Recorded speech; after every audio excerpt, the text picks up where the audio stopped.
And I find the people who do stand up. I did this for a number of years, and I. It was so funny. It's I not remember going to clubs and seeing your 8x10 and Lionel it's coming not next so week. much. It's not. You know what's so funny? I started my very first time ever was at the big room at the Claridge in Atlantic City. First time I ever appeared. Now, okay, that's not good. I mean, that's good, but I ended up towards the end when they said, "Okay, we've seen this before." At a place in Brooklyn, it was snowing. I had a bluegrass trio open for me, lock and load. It was an Italian restaurant. Thanks to my manager who booked me for this. They didn't have lights at the time. All they had was heating lights. You know that they heat the food up? You were a French fry. I had these two infrared beams. I mean, I'm saying, the funny thing is that I'm schwitzing. Like I said, I'll tell you what. And meanwhile, it's 20 below. What is the worst comedy venue, the worst night, the worst heckler, the worst event?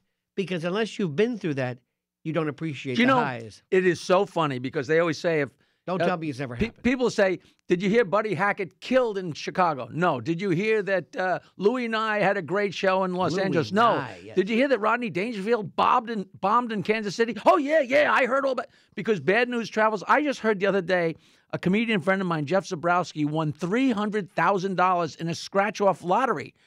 And it happened 6 months ago. And I'm like, if that guy had broken his leg, I would have heard about it the next day. But you don't hear, the worst gig I ever had.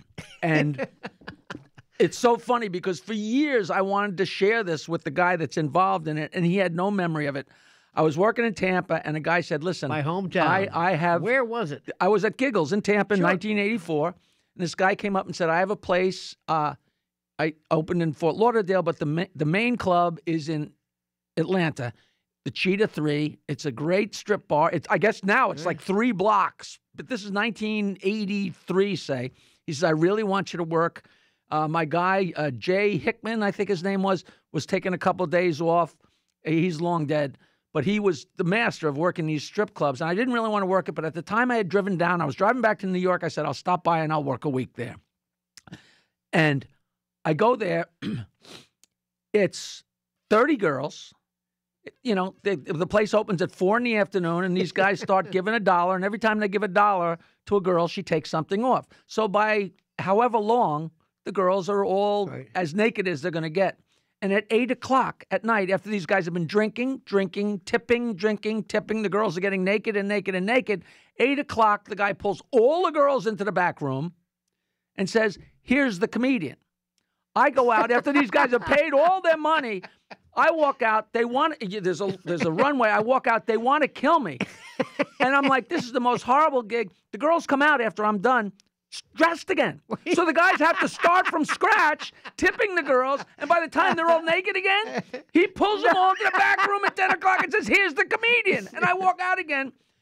You could hear a pin drop, and the guy sends me up a note, and the note says, "When they're quiet, you've got them." And I'm like, no, when they're quiet, they're not laughing.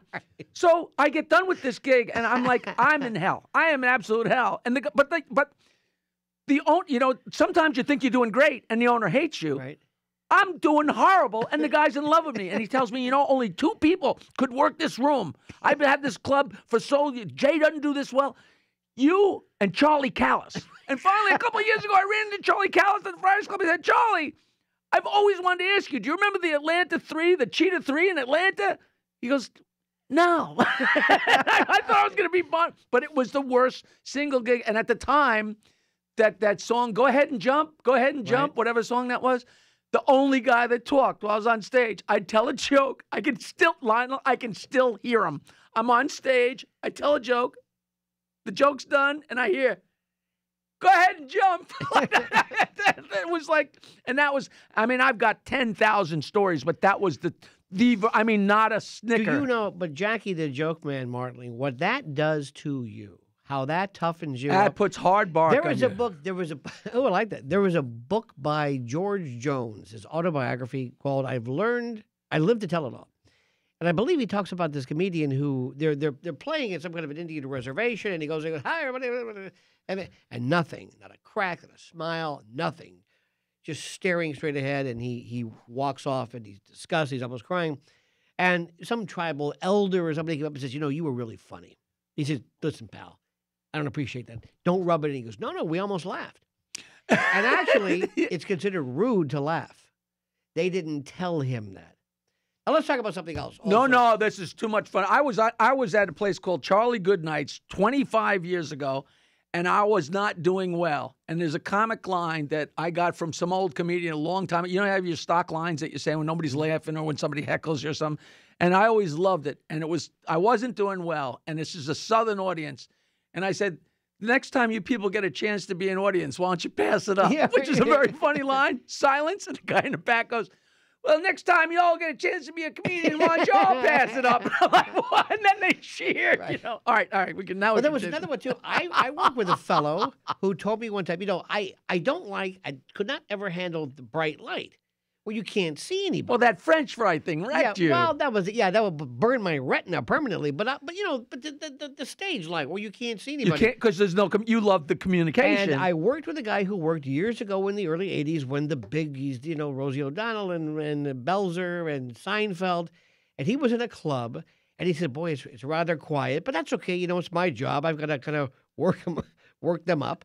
And apparently Seinfeld, according to the story, walked up and said, hey, man, there's nobody here. And he stopped and he put his hand up on the light, and there was nobody in the room, and he's doing his whole thing. Oh, that's tremendous, detail about what happened. Nylon, nylon, nylon.